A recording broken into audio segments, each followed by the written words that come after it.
Dès les années 80, mon père avait entamé un début de conversion à l'herbe, notamment parce qu'on a les pieds dans les algues qui sont derrière.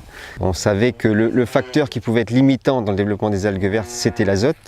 Une des façons d'éviter le lessivage, c'était de cultiver l'herbe. Les aspects importants, si on veut faire du pâturage, c'est déjà d'avoir des chemins en bon état, qui permettent aux animaux de sortir rapidement à n'importe quelle saison. Et après, c'est avoir des clôtures en très bon état, qui soient bien calculées de façon à ce qu'on ait une surface de ce qu'on appelle les paddocks qui correspondent au nombre d'animaux.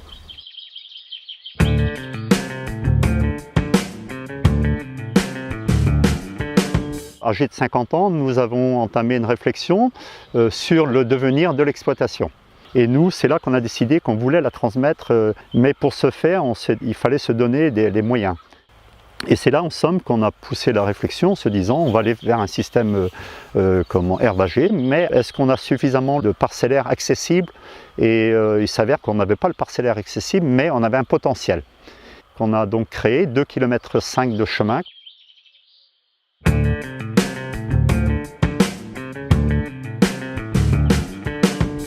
Alors le système herbagé, c'est vrai que ça fait quand même pas mal d'années qu'on a eu envie d'aller vers plus d'herbe. On avait une route et un chemin à traverser. L'intérêt du boviduc, c'est clair que ça nous fait gagner du temps. Avant, il fallait 2 personnes. Et c'est vrai que donc moins de stress et les vaches, dès qu'elles sont traites, elles retournent dans le champ.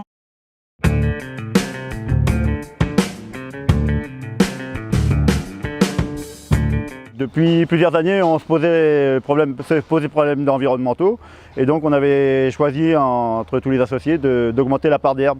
Le souci sur l'exploitation, c'est que le troupeau s'est agrandi et les terres accessibles aux vaches elles sont restées les mêmes, donc on a décidé d'apporter l'herbe à l'auge.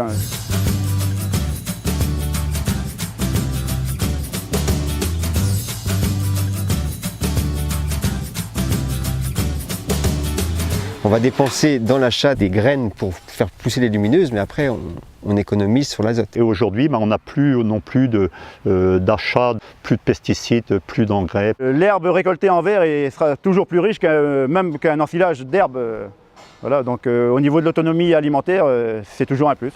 Ce que j'ai surtout remarqué, c'est l'impact que ça peut avoir sur la santé du troupeau. Pas de problème métabolique comme on pouvait connaître avec les maïs. Les animaux font une partie du travail, mais nous on a de l'entretien à faire. Il y a un peu de temps à y consacrer quand même. Quand tu commences à le faire, il faut le faire tous les jours. Voilà, donc ça rentre dans la ration, donc automatiquement il faut y consacrer à peu près 1 heure tous les jours, quoi.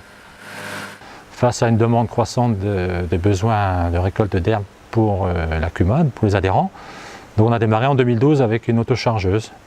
Le fait de déléguer la récolte d'herbe par la CUMA soulage les exploitants forcément. Et puis on obtient avec un matériel assez important, on obtient des bons débits de chantier et un tarif derrière ça aussi, quoi. Bon, ça plaît. La preuve, puisque les surfaces augmentent tous les ans.